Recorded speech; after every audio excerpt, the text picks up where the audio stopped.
María,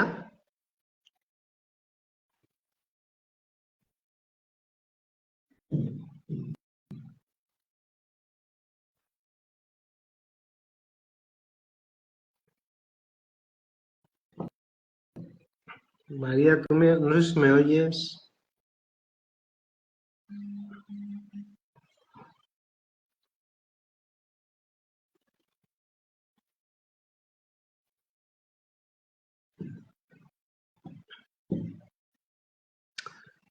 María,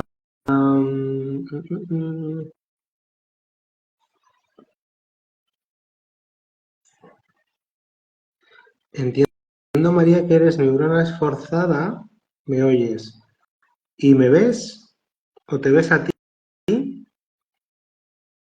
No, me oyes, pero no te oímos. Vale. No, me dice que no puedes unirte. Eso suele ser problema de la cámara, que no la tienes activa, o del micrófono.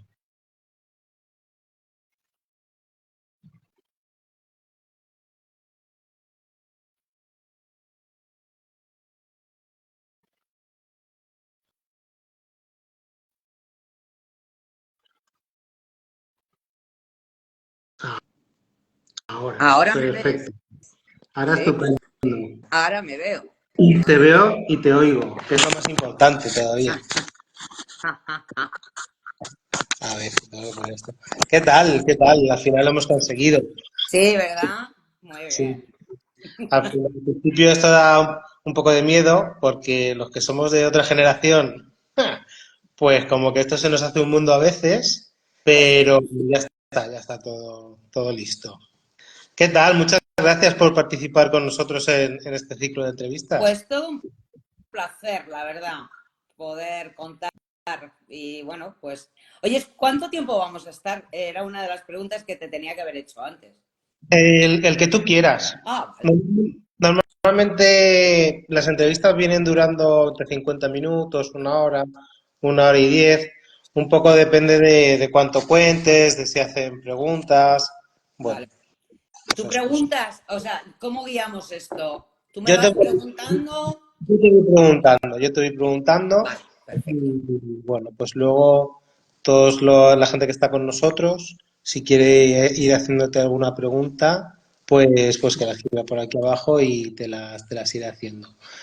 Eh, pues si no te importa, primero siempre hago una pequeña cuña publicitaria del colegio para aquellas personas que a lo mejor se hayan conectado por primera vez. Ujú. Bueno, pues el Colegio Oficial de Biólogos de la Comunidad de Madrid es una corporación de derecho público sin ánimo de lucro, es decir, es una corporación, una entidad que ha sido creada a través de un decreto de la Comunidad de Madrid y no tiene ánimo de lucro. Esto es importante a la hora de cómo afronta el colegio las acciones que tiene que hacer, ¿no? Para que los que no lo sepáis, el colegio es la principal fuente de defensa de los biólogos como profesionales de biología, de los biólogos y las biólogas como profesionales de la biología. Cualquier problema que podamos tener en nuestra profesión, pues tenemos una póliza de seguro de responsabilidad civil a unas condiciones muy ventajosas, hay asesoría jurídica y hay un equipo de personas que trabajan en empleabilidad, cuando vemos aquellos puestos de trabajo que los biólogos podríamos optar por formación, pero que nos excluyen muchas veces por desconocimiento. Bueno, pues ahí está el colegio dando cera para, para que los biólogos y las biólogas podamos estar donde tenemos que estar. Por lo tanto, a los que no conozcáis el colegio y vayáis a trabajar como profesionales de la biología de la Comunidad de Madrid, pues os invito a que entréis en la página web, a que nos sigáis en redes sociales para que nos conozcáis Y bueno, pues os invito también y os insto a que os colegiéis porque cuantos más seamos, pues más fuerza podremos hacer. Y una vez dicho esto, hoy estamos aquí con María López, con una profesión como bióloga. mmm, yo entiendo que con muy pocos profesionales, ¿no? No es habitual que un biólogo se dedique a esto, ¿sabes? Cuando parece que va a ser más un médico o un psicólogo, ¿no? Quien se dedique a esta profesión. Y sin embargo, tú como bióloga te dedicas a ello, al neurodesarrollo pediátrico. Bueno, pues María, simplemente pues cuéntanos, pues hablarnos un poco si quieres, un poco contarnos cómo ha sido tu trayectoria profesional y sobre todo también contarnos en qué consiste tu profesión y un poco cuál es tu día a día, qué es lo que sueles hacer en tu trabajo. Bueno, yo creo que mi historia es rara. O sea, cuando voy con los biólogos dicen qué rara es esta señora. Cuando estoy con los médicos, bueno, cuando estoy con los psicólogos, alucinan un poco en colorines, ¿vale? Pero es que yo creo que, a ver, yo estudié, yo recuerdo perfectamente el día que decidí estudiar ciencias biológicas, ¿vale?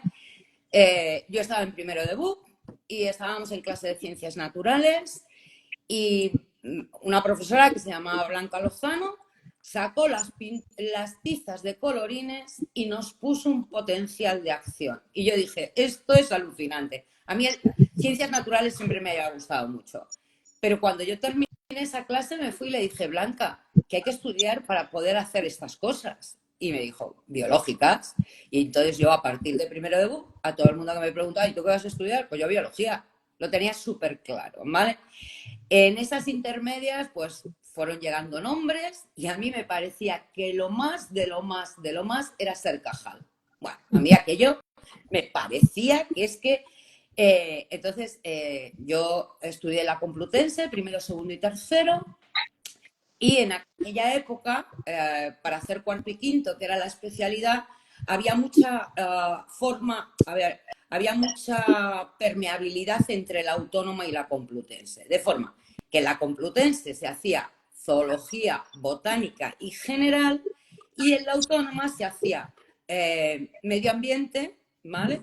Se hacía bioquímica y biología molecular y se hacía general. Entonces yo rápidamente me pedí el traslado a la autónoma y hice cuarto y quinto en la autónoma. De hecho, la licenciatura yo la tengo por la Autónoma de Madrid, ¿vale? Bueno, pues allí estudié pues, genética molecular uno, genética molecular 2, bioquímica y venga de bioquímica y todas esas cosas. ¿Vale? ¿Con qué idea? Oye, yo quería llevar una bata blanca y estar en un laboratorio estudiando el cerebro de las ratas. O sea, es que no había más. ¿Cuál es el problema? Pues que yo terminé la carrera en el 86, ¿vale? Cuando se estaba empezando a montar el Centro de Biología Molecular, el CBM, el CSIC, y no solamente no cogían a nadie, sino que se traían a todo el mundo de los que estaban en Estados Unidos, ¿vale? Algún compañero con un expediente todo de matrículas y cosas así.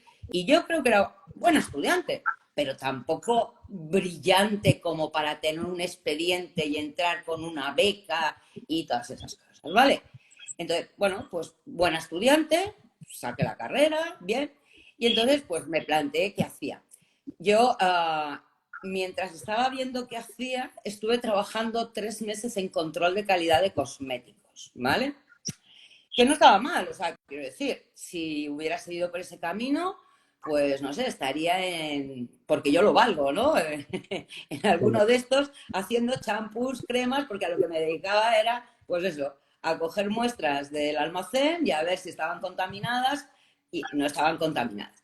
Y en esas intermedias había pedido un montón de becas para irme a estudiar fuera, ¿vale? Y me dieron una beca para estudiar desarrollo cerebral infantil en Estados Unidos. A mí aquello me pareció que era la bomba, o sea, quiero decir, o sea, 3 meses después de haber terminado la carrera, te dicen que te puedes ir a Estados Unidos a estudiar con una beca, daba igual que fueran ratas, que fueran niños. Bueno, yo allí me fui de cabeza. He de agradecer a mi padre que en aquella época yo le dije, papá, me voy a ir a estudiar fuera. Tenía 22 para 23 años. ¿no? En aquella época las mujeres no se cogían la maleta y se iban a Estados Unidos. Y mi padre dijo, si lo tienes claro, cariño, pues bueno, pues... Me dijo, muy gracioso, mi padre ya se murió, ¿no? Pero era un hombre como muy conservador de la época de Franco. Dice, yo solamente te pido una cosa, no te busques un marido negro. Y yo decía, si yo voy a estudiar. Entonces yo llegué a Estados Unidos y me encontré con niños, ¿vale? Para estudiar desarrollo cerebral infantil. Solo que en este centro solamente se trabajaba con niños con lesión cerebral, autismo, prematuros bajos de peso, parálisis cerebral, todo, ¿vale? Pues era un centro en aquella época en Estados Unidos de referencia y yo estuve 3 años estudiando y 1 año trabajando de junior staff. Yo en realidad me llamo María Jesús, ¿vale? María Jesús López, pues, ¿vale? Siempre me han llamado María en mi casa, ¿vale? Solamente me llamaban María Jesús cuando me iban a regañar. María Jesús, y ya sabía yo que me iban a regañar, ¿no? Y claro, llegué a Estados Unidos y ¿tú cómo te llamas? Yo me llamo María Jesús. Jesus, like Jesus Christ, ¿te llamas como Jesucristo? No, hombre, no. Vamos a ver. En España, María Jesús no es un nombre muy común, pero tampoco es una cosa muy rara. Hay un montón de Jesuses. España es un país católico. Le pones el María adelante y ya estás María Jesús. Qué raros son estos españoles que a las mujeres le ponen el nombre de Jesucristo. Y yo decía, a ver, que no. Para cuando había dicho 10 veces que me llamaba María Jesús y me lo volvieron a preguntar, dije, no, yo me llamo María López. Hombre, María, como todas las españolas, ¿no? Y nada, pues con María López me quedé. Ya me habían llamado en mi casa María siempre, así que, bueno, pues ahí seguimos. Fueron unos años de formación, de aprender, de descubrir y de darme cuenta de realmente lo potente que es nuestra carrera, ¿vale? O sea, los médicos, yo hablando con médicos, muchas veces dicen, no, a nosotros imagínate que esto es un coche, pues a mí me han enseñado a cambiar las ruedas, porque yo soy de lo que sea, pero a mí nunca me han enseñado cómo funciona el coche por dentro. El gran tema de la biología es que aprendemos o podemos aprender, porque tenemos formación, a saber cómo funcionan las cosas por dentro. Claro, yo ya a partir de ese momento siempre he trabajado con niños con lesión cerebral, ¿vale? O con problemas de organización neurológica.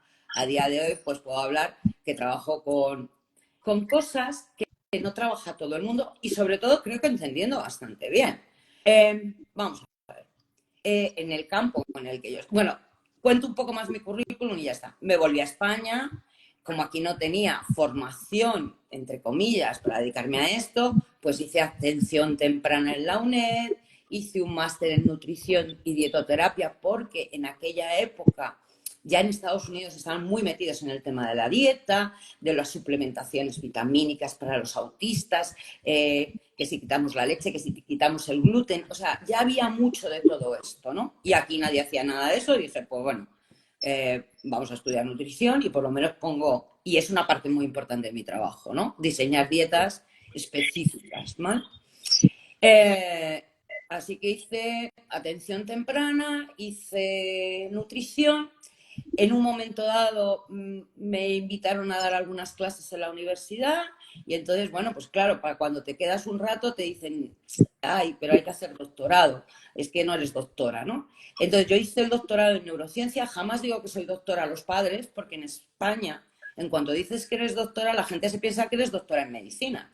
Y yo soy doctora en neurociencia. Hice el doctorado en la Complutense y era un programa de 5 facultades. Hice asignaturas en medicina, hice asignaturas en psicología, hice asignaturas en farmacia, hice muchas asignaturas en la Facultad de Biológicas y en veterinaria también hicimos asignaturas. Bueno, y luego escribí una tesis doctoral sobre el desarrollo de la inhibición a nivel cerebral en el cerebro de la rata, ¿vale? ¿Por qué? Pues porque en la Facultad de Ciencias Biológicas no habían visto un niño en la vida. Entonces me tuve que dedicar a las ratas, ¿vale? Y luego sí que he hecho cosas de médicos, porque una vez que eras doctora ya te dejan, y entonces hice un máster en neuropediatría con la gente del CEU, ¿vale? Entonces he ido haciendo muchas cosas, pero todo en este campo. ¿Cuál es la ventaja de ser bióloga en este campo al que yo me dedico? Vale, pues todo el mundo ve a un niño y ve un comportamiento, ¿vale? Pero es que detrás de ese comportamiento hay un cerebro, ¿vale? Hay que entender que el comportamiento humano está basado en la construcción de circuitos cerebrales. Yo siempre digo, en nuestro centro no hay niños vagos, ¿vale? Hay niños que les faltan los circuitos. O sea, la gente se puede pensar que tú con 3 años llegas al colegio, te dan un lápiz y dicen colorea el círculo de rojo. Bueno, pues si coloreas el círculo de rojo, pues mira qué bien. Pero si el niño no colorea el círculo de rojo, ¿vale? Eh, les pueden mandar al médico, al neurólogo o a... Bueno, pues sí, pues el niño no tiene un ojo que está sano, tiene una mano que está sana, pero el niño colorea el círculo de rojo. Y dices, a ver, es que a lo largo del neurodesarrollo hay que montar un circuito cerebral, hay que montar una serie de sinapsis, hay que mielinizar una cosa que se llama coordinación ojo-mano. Y si tú eso no lo tienes, pues no puedes colorear el círculo de rojo. Ya te pueden dar uno, no, 50, ¿vale? Que esa función requiere que se haya estructurado una ruta, una red de conexiones entre la ruta visual y la función manual. La gente en general piensa que en el neurodesarrollo todo esto ocurre pues bastante fácil, ¿no? Los niños con 1 año se ponen a andar, con 3 años se ponen a hablar y con 6 años se ponen a leer y a escribir. Y si eres neurotípico, pues mira qué bien. Pero ¿qué pasa? El que no monta los circuitos cerebrales para la marcha y se queda en una silla de ruedas, ¿vale? O el que no monta circuitos cerebrales en las áreas del lenguaje, en el área de Broca, pues se queda sin hablar. Y el que no monta el lóbulo prefrontal tiene unas dificultades de aprendizaje brutales. Entonces, ¿por qué no se monta? Bueno, pues porque hay muchos niños con temas genéticos, hay muchos niños con trastornos prenatales, ¿vale? Hay muchos niños con sufrimiento fetal durante el parto. Y luego, postnatalmente, tú puedes lesionar el cerebro de cualquiera súper fácil, pero en la infancia es todavía más fácil, porque es un sistema muy inmaduro. Entonces, entender que el niño no se porta mal porque sí, sino que es porque las estructuras cerebrales no están organizadas y que además no nacemos con ellas organizadas, ¿vale? Es muy importante, o sea, yo sobre todo explico mucho todo lo del cerebro. O sea, tú tienes un niño que en el momento del nacimiento su cerebro pesa el 23% de lo que va a pesar en la edad adulta. ¿Qué hay que hacer para llegar al 100%? Generar sinapsis y mielinizar y te miran como si hubieras descubierto Marte, ¿vale? O sea, quiero decir que para mí esto es como todo el... Ah, no, pero es que a día de hoy, ¿no? Hay un trabajo brutal por parte de la neuropediatría de hacer secuenciaciones de exomas completos. Ah, te ha salido una mutación en el 18p21 y los padres se vuelven locos. ¿Y ahora qué hacemos? Espera, que te voy a contar.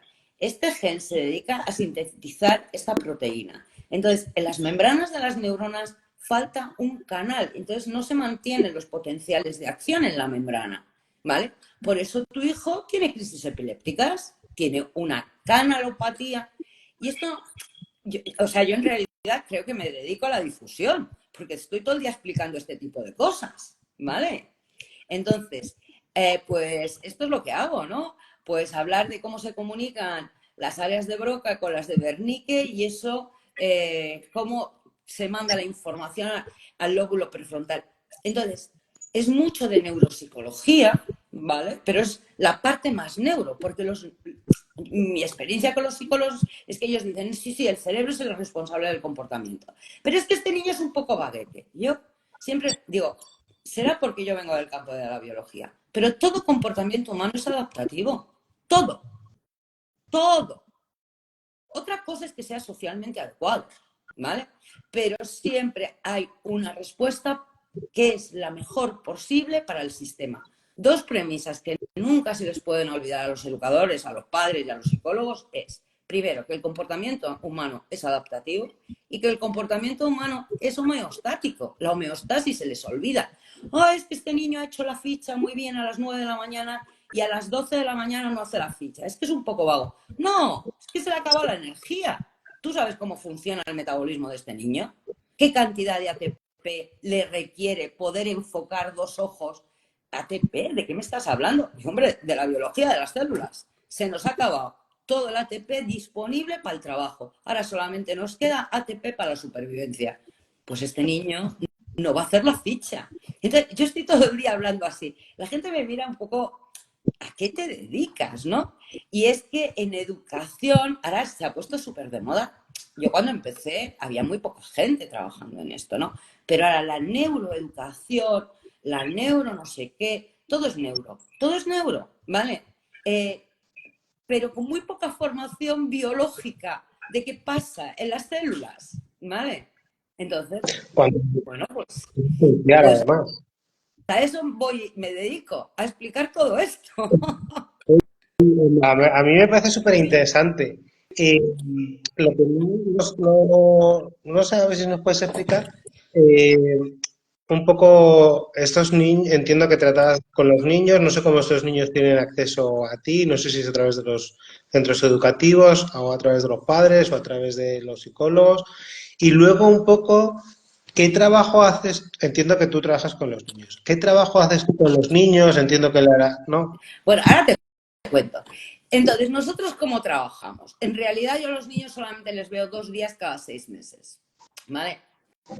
Entonces, mi trabajo fundamentalmente es evaluar neurodesarrollo, ¿vale? Eh, Ahora, si quieres, entramos un poco más en detalle. Y cuando hemos evaluado el neurodesarrollo, diseñamos programas de estimulación que enseñamos a padres y se van a su casa, ¿vale? Quiero decir que en realidad lo que yo hago luego mucho es formación de padres, tutorización de padres.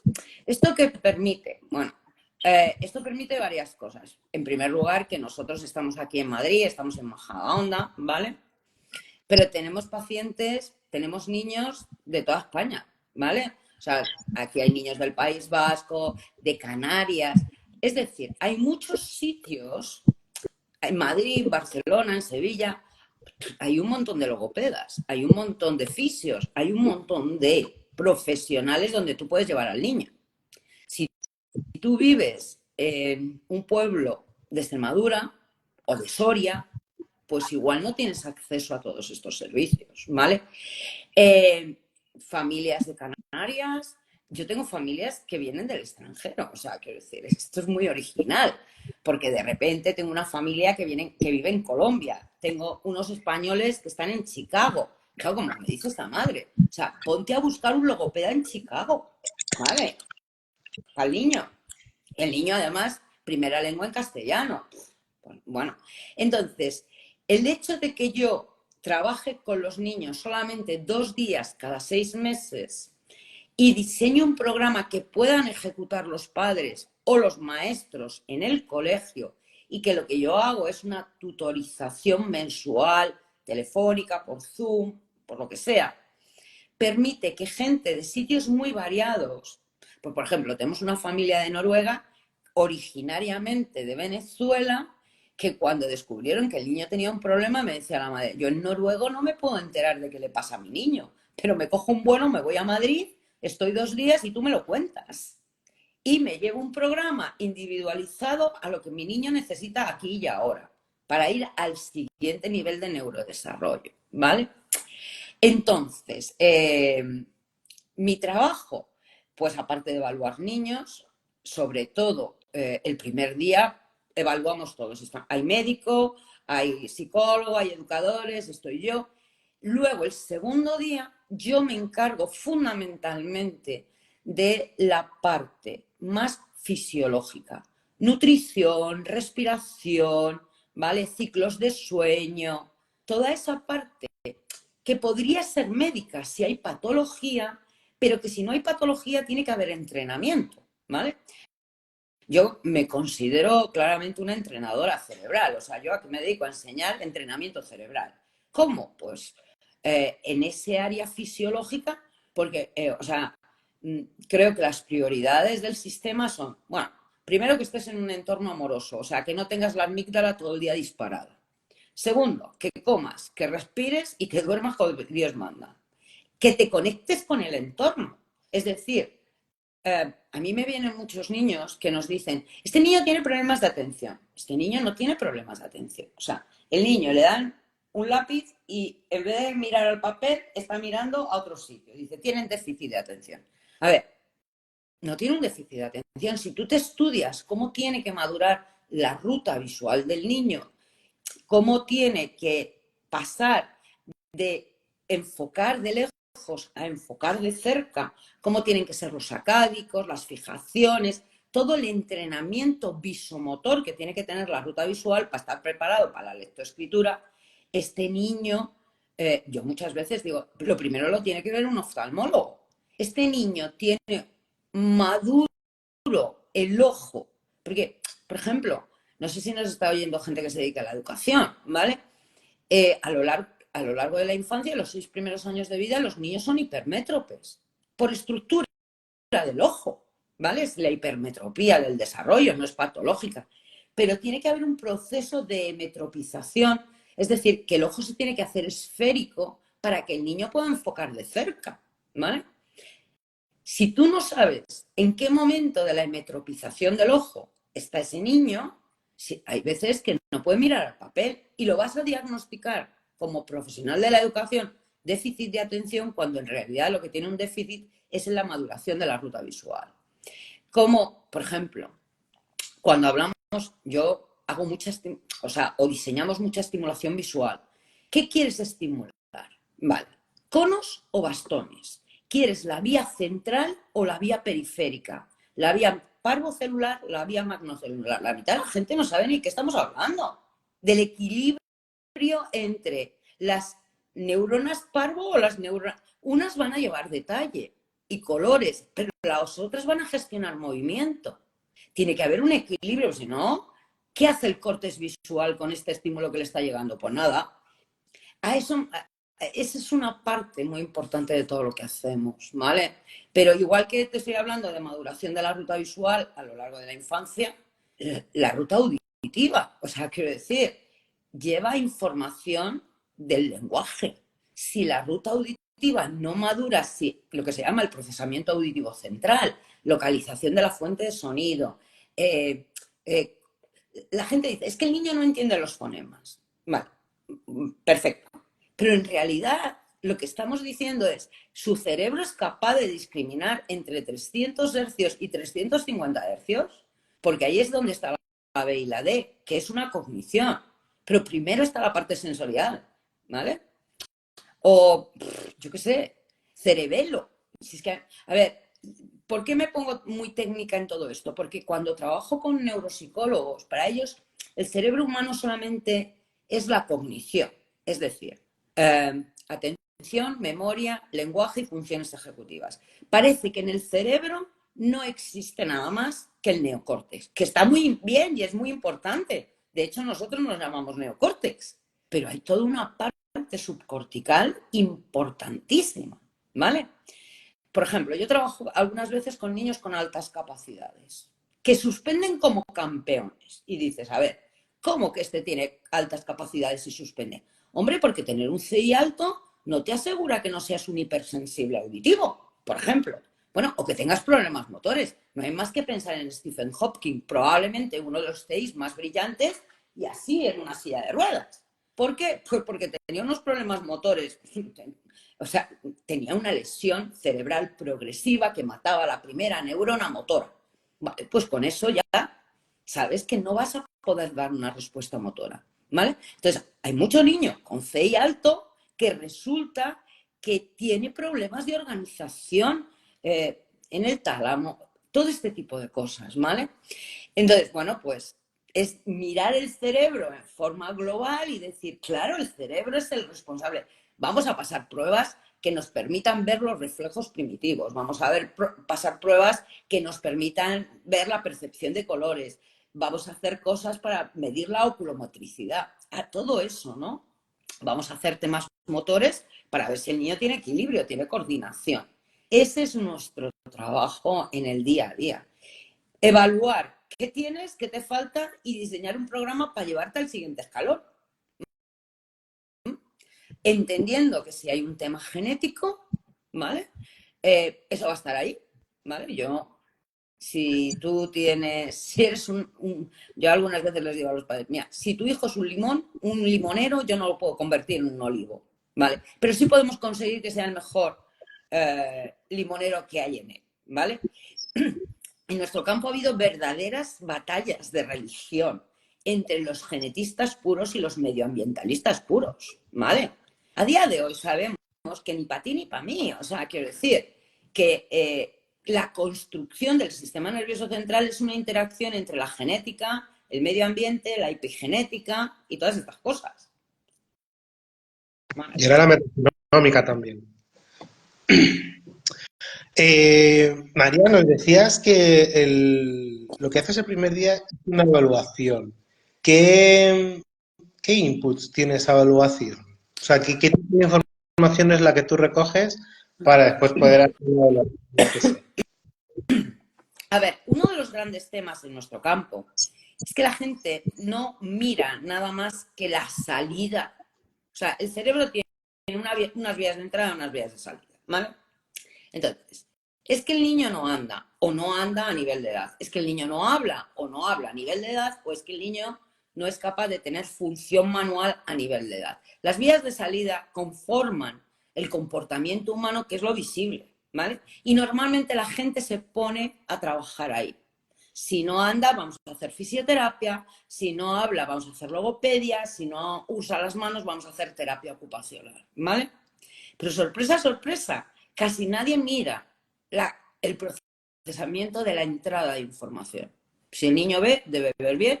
Si el niño oye y no está sordo, pues también. Y la ruta propiocepción, o sea, el tacto, la propiocepción, no se lo plantea a nadie. No, pero nadie quiere decir nadie. O sea, este niño es hiposensible, es hipersensible, tiene filtros táctiles, no los tiene, procesa la información. Yo, si luego quieres, hablamos un poco del marcador somático de Damasio y para mí lo importante que es en el desarrollo de los niños. Pero bueno, esto es que estoy yo aquí muy metida en todo este rollo. Entonces, tú coges la ruta visual de un niño que cuando nace, ¿vale? Es funcionalmente ciego y necesita madurar el reflejo pupilar, la percepción de contornos, la percepción de detalles, la visión en color, la visión de cerca, la visión de lejos, toda la oculomotricidad, la visocognición para entender que esto es una letra o es un número, para llegar a la lectura, ¿vale?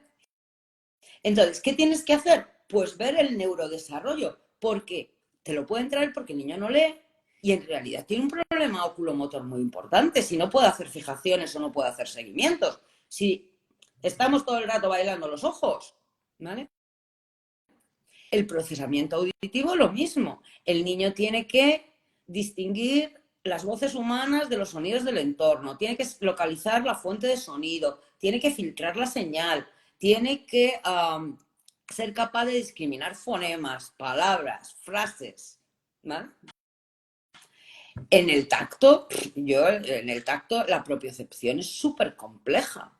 Temperatura y dolor por una vía, ¿vale? Receptores de superficie por otra. Los receptores internos de tendones, músculos, articulaciones, por otra. Colocar tu cuerpo en el espacio. Si tú no sabes dónde está tu cuerpo en el espacio, ¿cómo vas a mover tu cuerpo en el espacio? ¿Vale? Pero las emociones, en educación está todo el mundo hablando de emociones todo el tiempo, todo el rato, que es verdad, que son muy importantes, ¿vale? Pero es la sensación sentida dentro de tu cuerpo. Este niño siente internamente, no tenemos ni idea. El otro día me dice una madre, creo que mi hija está empezando a sentir lo que es el hambre, porque viene y me dice, me duele la tripa, la doy de comer y dice, ya se me ha pasado. ¿Cómo le enseñas tú a un niño autista? Esto que te está pasando se llama hambre, ¿vale? Yo recuerdo un profesor hace muchísimos años de endocrinología que decía, cuando alguien te diga que tiene hambre, tú le das de beber. Porque la gente se come una galleta y dice, se come otra galleta. Para cuando se ha comido 4 galletas, se bebe un vaso de agua y dice, qué a gusto me he quedado. Dice, si en realidad le hacía falta agua, porque la gente no sabe diferenciar el hambre de la sed. Y yo decía, vaya tontería, si yo creo que esto lo debe saber todo el mundo. Pues resulta que no, que me he encontrado, según me he ido haciendo más mayor, que la gente no diferencia el hambre de la ansiedad. Uy, me pasa algo en la tripa. Y se van a la nevera y atracan la nevera. Y como no se les pasa, vuelven a comer y vuelven a comer. Y hay unos problemas de obesidad ligados. Ah, es que no tenías hambre, que esto se llama ansiedad. ¿Cuál es la sensación sentida dentro de tu cuerpo? Porque si tienes ansiedad, vete a correr, que ya sabemos que el ejercicio físico te baja el cortisol y te sube la dopamina y la serotonina, pero comer no. ¿Vale? Entonces, pues la gente no sabe. Entonces, ¿qué pasa? Que si al sistema nervioso central le llega poca información o una información sesgada, el marcador somático no tienes ni idea de lo que es, ¿vale? Y claro, todo tu comportamiento lo vas a organizar alrededor de esa información o falta de información que tienes, ¿vale? Entonces, por ejemplo, cada vez hay más cosas en el tema de la anorexia, ¿vale? ¿Cuál es el mapa cortical que generan estas mujeres a nivel propioceptivo? Si se ven gordas y realmente están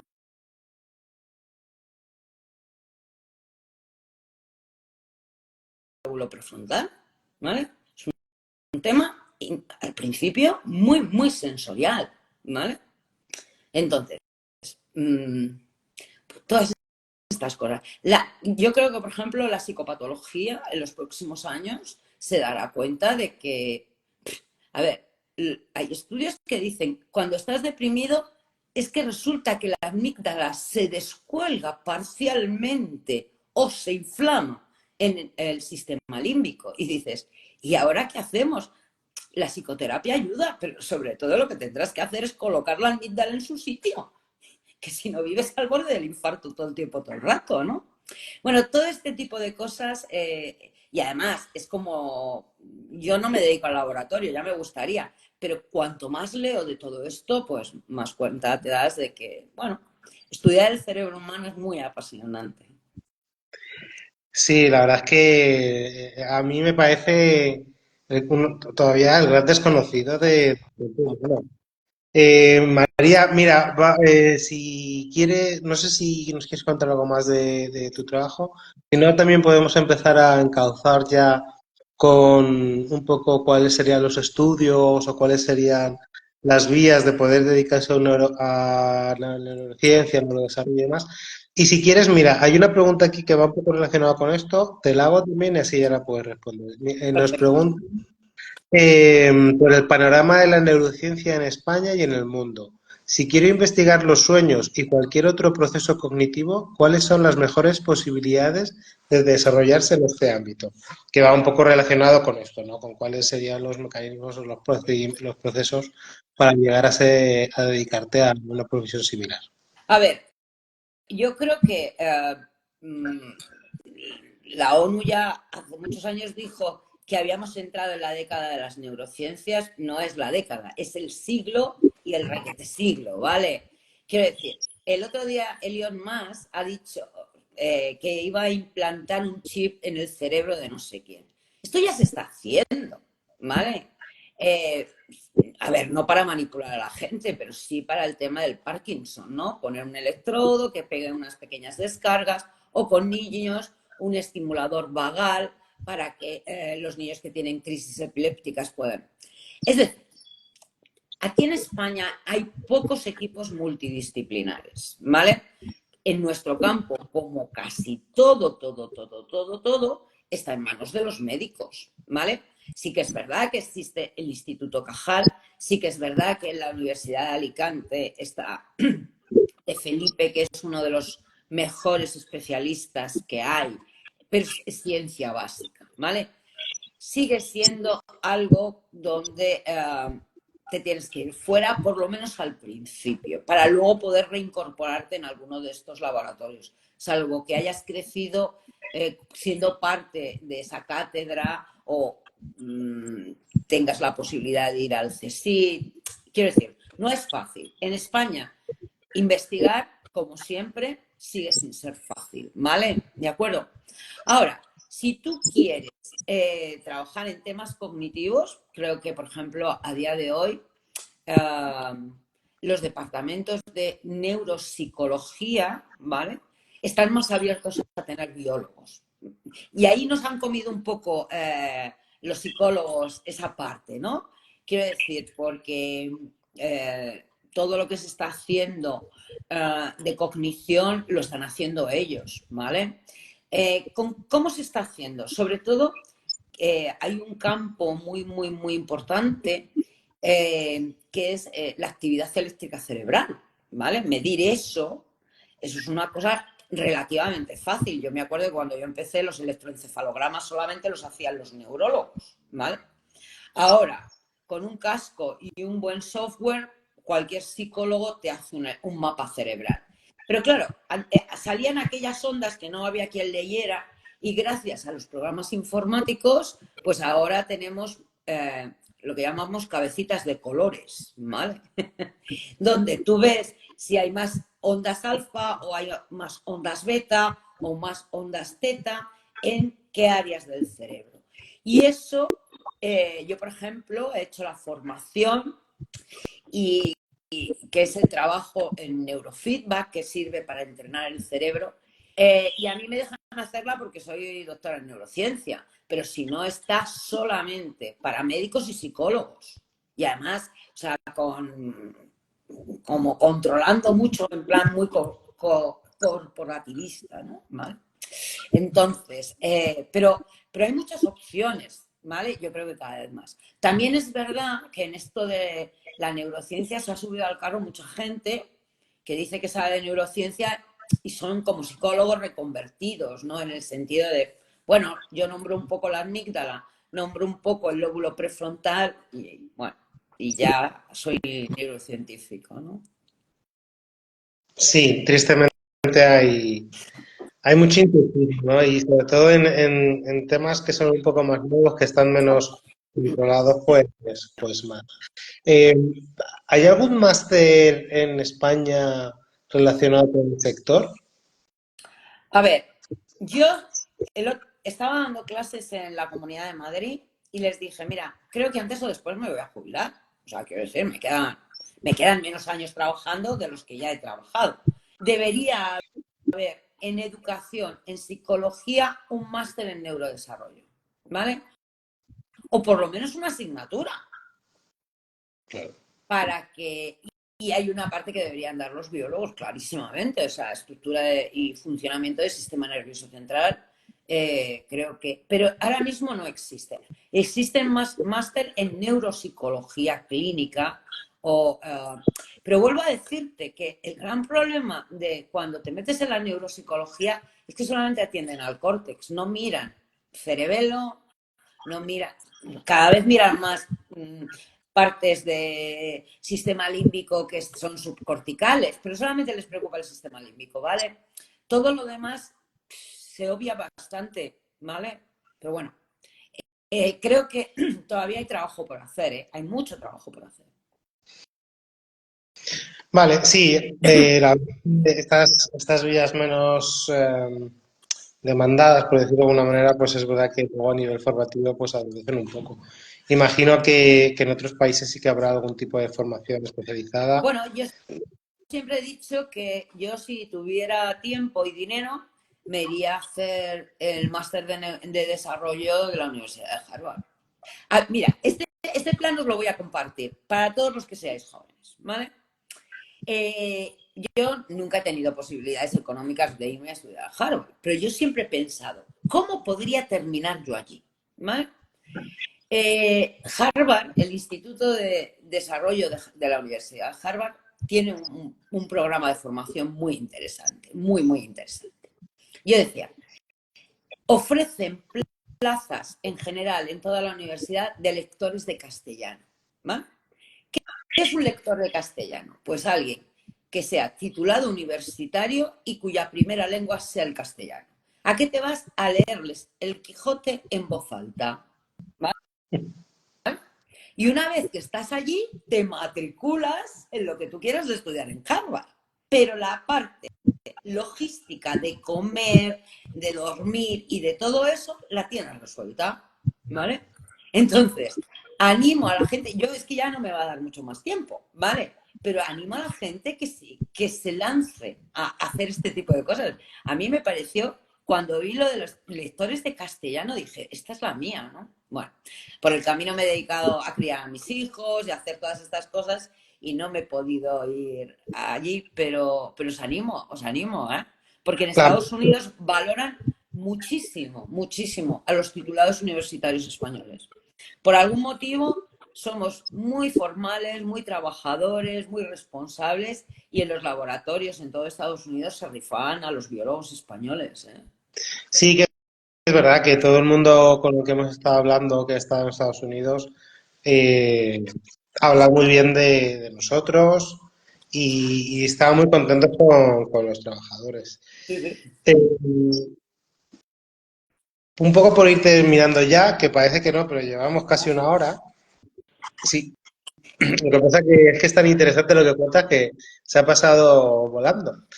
Eh, siempre hay una pregunta que os hago, que salió en la primera entrevista y que a mí me gustó mucho, y es que si te quedaras con un momento de tu carrera, ¿con cuál sería? Para mí hay Es una momentos muy alucinantes, ¿eh? Pero para mí, realmente,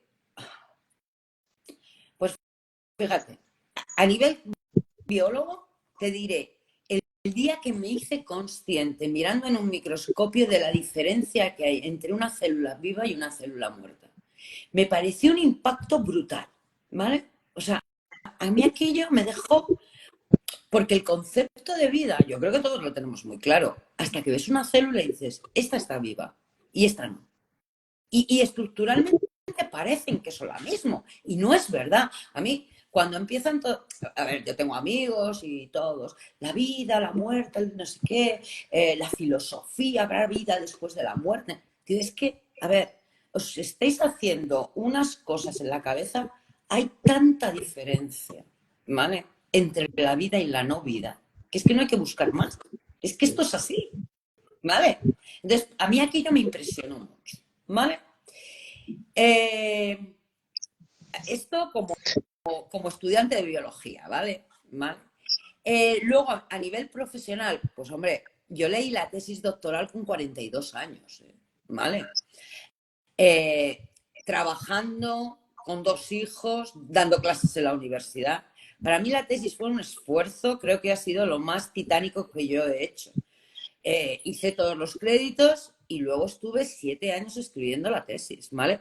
Yo tengo que agradecer a mi directora de tesis el haberlo hecho, porque lo hubiera mandado a freír monas muchísimas veces. Yo creo que no es lo mismo estar estudiando y, como parte de tu formación, terminar la carrera y seguir haciendo una tesis doctoral con una beca, ¿vale? Pero yo no me planteé eso, yo me fui a trabajar, porque yo soy la mayor de 5 hermanos, estamos hablando del año 86, bueno, uno terminaba la carrera, que bastante, que soy la primera, tanto de la generación, o sea, tanto de la familia de mi madre como la de mi padre, en haber ido a la universidad, ¿vale? O sea, yo había que ponerse a trabajar, y si no, a espabilar, quiero decir. Entonces, no me planteaba quedarme 4 años más haciendo una tesis doctoral en casa de mis padres, ¿vale? Por eso busqué un trabajo y por eso me fui con una beca, ¿no? Quiero decir. Entonces, para mí la tesis doctoral, el día que leí la tesis doctoral fue muy impresionante, porque además en mi tribunal de tesis, ¿vale? Había 5 miembros, o sea, había 5 personas, como todos, y había 7 doctorados. Yo estaba muerta de miedo. O sea, quiero decir, había algunos que eran bidoctores, ¿vale? Concretamente, 2 bidoctores en ciencias biológicas y medicina, ¿vale? Yo decía, estos me van a preguntar por la tercera neurona subiendo a la izquierda y yo no voy a saber ni cómo se llama. Entonces, aquel día fue una liberación. Entonces, profesionalmente, fue muy importante terminar aquel proyecto, ¿vale? Y luego, momentos en mi trabajo. A ver, cuando consigues que un niño, que todo el mundo ha dicho que no va a hablar, se ponga a hablar. Cuando consigues que un niño se ponga a andar. O cuando ese tipo de cosas son muy impresionantes también, ¿vale? Jo, además que no sé, que creo que tienes una, responsabilidad ética, ¿no? En tu trabajo es muy importante. No. Contigo, con los padres y sobre todo con los niños. Sí. Y conseguir, porque claro, esto es, vamos a ver si esto funciona o no funciona, que muchas veces entiendo que iréis más a, bueno, pues según esta información que tengo, yo creo que esto es lo mejor, pero vamos a ver qué pasa. Sí, sí. A ver, yo creo que tengo un trabajo precioso, ¿eh? O sea, quiero decir, mira, el mundo está, algunas veces vienes en el coche y oyes las noticias y es un desastre todo lo que está pasando. No sé qué me decía. Es que la guerra, digo, mira, yo ni me posiciono. Estoy harta, o sea, estoy harta de que niños que no tienen problemas les causemos un problema. O sea, no trabajo con niños con lesión cerebral en España, no quiero que haya niños con lesión cerebral ni en Gaza, ni en Israel, ni en ningún lugar del mundo. O sea, para mí la infancia me parece que es como el periodo donde tú tienes que florecer como ser humano y encima se lo están cargando. Entonces el mundo está muy revuelto, muy revuelto. Ahora, tan pronto entras en el despacho, te pones, déjate de tonterías, ¿vale? Te pones en vivo y en directo a, ¿y esta criatura qué tiene que hacer? ¿Vale? Y no llevan un cartel aquí puesto. A algunos no les funciona, a otros sí. ¿Vale? El no lo llevamos por delante. O sea, a mí me llega la gente rebotada de todos sitios. ¿Vale? O sea, creo que cuando llegan aquí, hay veces que llegan muy pequeños. Por ejemplo, yo tengo síndromes de Down que llegan aquí con 3 meses, pero solamente si tienes un diagnóstico genético, vienes pronto. Si no, has pasado por 50.300 sitios, ¿vale? Entonces, vamos a aterrizar a tierra y vamos a dejarnos de chorradas y vamos a, ¿sabes? Yo es que lo veo como muy biología, muy vida. Vamos a fomentar la vida que hay en este ser humano, ¿no? No es perfecta, es la que es. ¿Cómo podemos hacer que sea mejor, no? Entonces, yo es que me parece que es como, pues eso, como una planta, como una hiedra. Es vida, ¿vale? ¿vale? Es nutrir células, es asegurarte que tienen agua, que tienen nutrientes, que tienen capacidad de autorreparación. O sea, yo les decía a unos padres, digo, a ver, déjate de chorradas. Vale. En el cerebro no hay células que no funcionen. Si hay una célula que no puede funcionar, apoptosis, me miran como diciendo, ¿y esto qué dice? Se quita, se hace chiquitita, se mengua, desaparece y le deja el sitio a las demás. Pues vamos a asegurarnos que las demás tienen todo lo que necesitan para poder funcionar, ¿no? Entonces, bueno, ahí estamos, ¿no? Bien, creo que soy una absoluta afortunada. No sé cómo hubiera terminado en un laboratorio de cosméticos, ¿vale? Sé que he terminado haciendo una cosa que tiene mucho componente científico y a la vez es profundamente humano, ¿vale? Y a mí esto me parece que es la bomba. Soy una absoluta afortunada. Poder leer Total. neurociencia, poder leer artículos de genética, poder leer cosas que salen de bioquímica y tal, y entenderlo, ¿vale? Y poder, fíjate, yo creo que algunas veces mi trabajo simplemente es de traductora simultánea. Me leo un artículo o me leo un informe médico, ¿vale? Y se lo traduzco a los padres. ¿Y esto qué significa, María? Pues mira, esto significa que cuando se tenían que haber colocado las neuronas, mira, las neuronas se van colocando en unas columnas y entonces pues tienes una paquigiria o tienes una lisencefalia. Es que no se colocaron en su sitio. Pues contar estas cosas es lo que yo hago. Me parece apasionante. Nos preguntan también si aparte de Harvard y si es Estados Unidos el mejor país para estudiar este tipo este sector, o si por ejemplo en Alemania o No, algún país, otros países de Europa. Inglaterra tiene gente muy buena también, ¿eh? Inglaterra tiene gente muy buena. Alemania, no tengo yo nada claro que los alemanes estén haciendo. Está el Instituto Karolingia en Suecia, ¿vale? Los alemanes, el Mark Planck hace cosas, pero creo que Inglaterra, ¿vale? La Universidad de Cambridge tiene un grupo muy importante, ¿vale? Sí. En Europa, Suecia, ¿eh? Suecia. La frontera.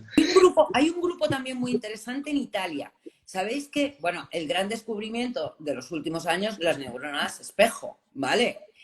El grupo de de esta gente es el único que tiene permiso para trabajar con primates en laboratorio y meterles los electrodos y ver cómo disparan las neuronas. Esta gente también, en Italia, algún grupo también hay interesante, ¿vale? Pero en Alemania, el Instituto Max Planck están mucho más por otros temas de física y tal, pero no tanto por neurociencia, ¿vale?